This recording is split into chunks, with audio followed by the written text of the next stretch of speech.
트렌드 코리아, 우리 사회 최신 소비 트렌드를 만나보는 시간입니다. 트렌드 분석 전문가 서유현 박사와 함께하겠습니다. 어서 오십시오. 안녕하세요. 네, 오늘은 모발 및 두피 소비 트렌드라는 제목인데 탈모 이야기를 꺼내면 좀 분위기가 예전과 다르다는 느낌이에요. 일단은 관심도 많고 좀 적극적으로 정보 공유를 하는 느낌이죠. 네, 요즘 탈모는 더 이상 조심스럽게 피해야 할 주제가 아니라 예. 많은 사람들이 동시에 겪고 있는 공통의 생활 이슈로 자리 잡았습니다. 네. 예능이나 쇼폼 컨텐츠 보시면 요즘 탈모를 굉장히 웃음과 공감의 소재로 다루는 장면이 많아졌다는 면도 이 변화를 보여주고 있습니다. 네. 탈모가 가벼워졌다는 뜻은 아니고요. 그만큼 보편화됐고 말할 수 있는 주제가 됐다라는 의미입니다. 그래서 이러한 인식 변화가 소비 행동과 시장 구조까지도 바꾸고 있습니다. 잠깐 언급하셨지만 탈모 관련 콘텐츠가 좀 반응이 좋다면서요. 네, 요즘 배우 김광규 씨가 자기의 탈모 과정, 머리가 그냥 자고 일어나니까 한 번에 없어지는 게 아니라 점점 가늘어진다던가, 뭐 코미디언 김원훈 씨가 이제 머리카락 심는 그런 것들까지 요즘 인기 있는 탈모 콘텐츠의 공통점은 전문 지식보다 경험과 공감이 앞선다는 점입니다. 네. 그래서 치료 과정의 고생담이나 실패와 시행착오를 웃음으로 풀어내는 영상들이 높은 조회수를 기록하고 있는데요. 이런 콘텐츠는 나만 그런 게 아니다라는 안도감도 만들어주고요. 탈모를 개인의 약점이 아니라 네. 공유 가능한 이야기로 전환시켜줍니다. 그래서 이런 공감의 과정이 이후의 관리와 소비로 자연스럽게 이어지고 있다고 봅니다. 네. 그래서 이제 이런 탈모와 관련된 용품들 그런 것들도 많이 나오는데 실제로 이 젊은 세대에서도 탈모 고민이 늘고 있다는 이야기도 많은 것 같아요. 네, 통계적으로도 확인되고 있습니다. 건강보험 심사평가원 자료를 보면 탈모로 병원을 실제로 찾은 환자 가운데 20대, 30대 비중이 약 40%에 이룬다고 합니다. 예. 근데 이는 탈모가 이미 청년층의 현재형 고민이 됐다는 것을 뜻하는데요.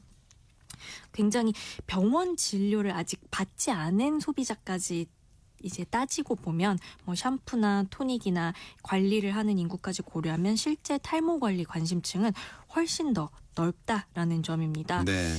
젊은 세대가 다이어트나 식단 혹은 잦은 염색이나 탈색 등으로 이제 이런 탈모에 대한 관심이 더 높아지고 이런 실제로 탈모의 연령이 낮아진 것도 볼 수 있습니다. 네.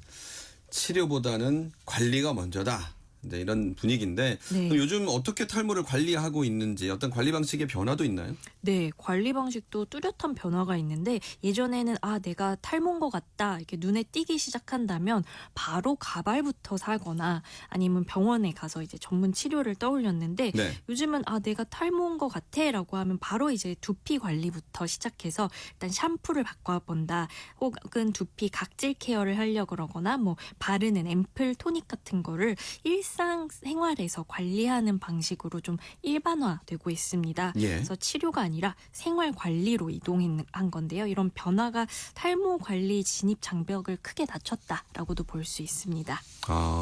그러니까 어떤 질병으로서 치료를 해야 돼라기보다는 나의 생활의 변화, 생활 습관에서부터 관리 뭐 이런 변화인가요? 내 머리가 약간 좀 부족해진다라고 느끼는 순간부터 바로 이제 관리에 들어가서 샴푸부터 바꾼다던가 이런 건데 네. 이런 변화를 보여주는 거가 옛날에는 샴푸나 헤어 제품을 고를 때 기준이 뭐 그 브랜드의 모델, 광고 모델이 누가 굉장히 머릿결이 좋아 이런 네. 거나 브랜드 이미지가 굉장히 중요했는데 요즘 소비자들은 탈모 기능의 여부가 있는지 뭐 두피를 식혀주는지 각질을 제거해주는지 이런 것들을 확인하는 소비자들이 늘고 있습니다. 그래서 머리숱이 많아도 미리미리 일단 관리를 하자라는 예방 차원의 소비가 많아졌다는 것이 특징입니다.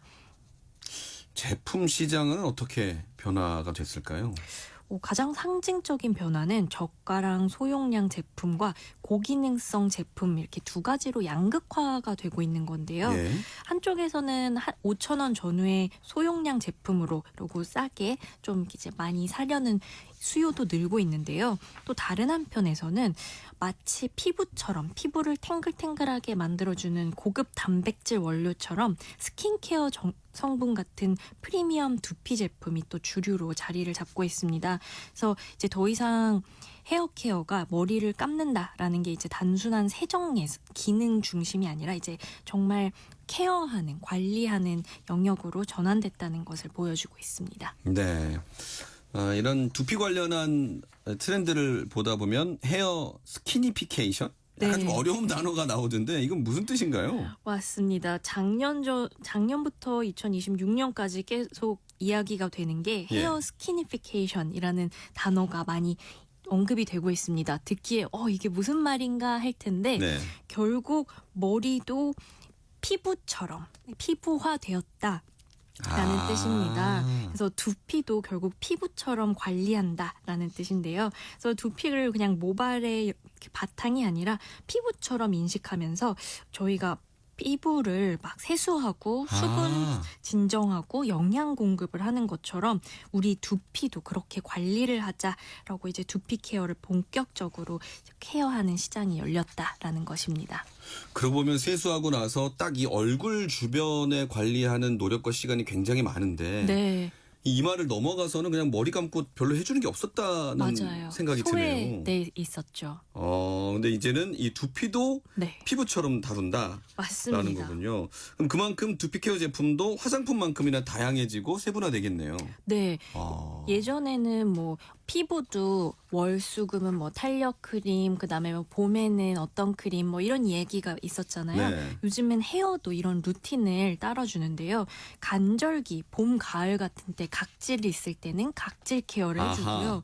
겨울 같은 경우엔 굉장히 건조하잖아요. 그래서 맞아요. 수분 케어, 뭐 여름같이 더울 때는 쿨링 제품 이런 것처럼 이때 그때 맞게 하는 헤어 루틴들이 생겼고요. 그다음에 뭐 샴푸 전후 그다음에 이후 마사지까지 단계별로 관리 패턴들이 자리 잡고 있습니다. 네. 이런 게 한국에서만 그런 거예요? 아니면 좀 세계적인 추세 흐름인가요? 전 세계적입니다. 특히 오. 미국에서도 이런 성분 중심 소비라는 것이 확산되면서 뭐 두피에 세럼을 바른다, 각질 스크럽한다, 스파 서비스다 이런 두피 케어가 하나의 카테고리로 성장하고 있는데요. 실제로 이런 두피 관련 검색량이 1, 2년 사이에 큰 폭으로 증가하기도 했고요. 예. K-뷰티 브랜드에 대한 신뢰도도 이에 같이 함께 관심이 늘고 있습니다. 그래서 K-뷰티의 다음 성장축이 두피 헤어라는 평가까지도 나오고 있는 이유입니다. 네. 그러니까 이제 외국에 계신 분들이 K-뷰티를 선호하고 좋아하면서 어떤 메이크업 관련된 네. 그런 쪽으로 선호하시는 걸로 알고 있는데 네. 그게 아니라 앞으로는 이런 헤어와 두피 쪽으로도 갈 것이다라는 말씀이네요. 네, 한국이 워낙 이 스킨케어 기술과 성분 설계의 강점을 갖고 있기 때문에 이 헤어 스키니피케이션, 결국 내 두피도 피부처럼 관리한다 이럴 때 세계 소비자들이 한국은 굉장히 잘할 거야 라는 인식을 갖고 있다는 겁니다. 예. 근데 글로벌 시장에서는 규제나 표현 방식, 그다음에 이제 기기 같은 경우 규격 같은 현지 변수도 함께 고려해야 돼서 성분 중심의 제품력과 시장 이해도가 함께 갈 때 경쟁력이 완성될 것으로 보입니다. 네. 오늘 모발 관리 트렌드를 좀 정리를 해볼까요? 네, 요즘 탈모 트렌드를 한 줄로 정리를 하자면 머리숱을 기적처럼 늘려주자라는 기대의 시대는 지나고 두피를 얼굴처럼 달래가면서 그래도 오래 같이 가보자라고 협상하는 시대가 왔다라고 볼 수 있습니다. 네. 소중한 머리카락 잘 달래가면서 써보도록 해야겠습니다. 트렌드 코리아 지금까지 소비 트렌드 분석센터의 서유현 연구위원이었습니다. 잘 들었습니다. 감사합니다.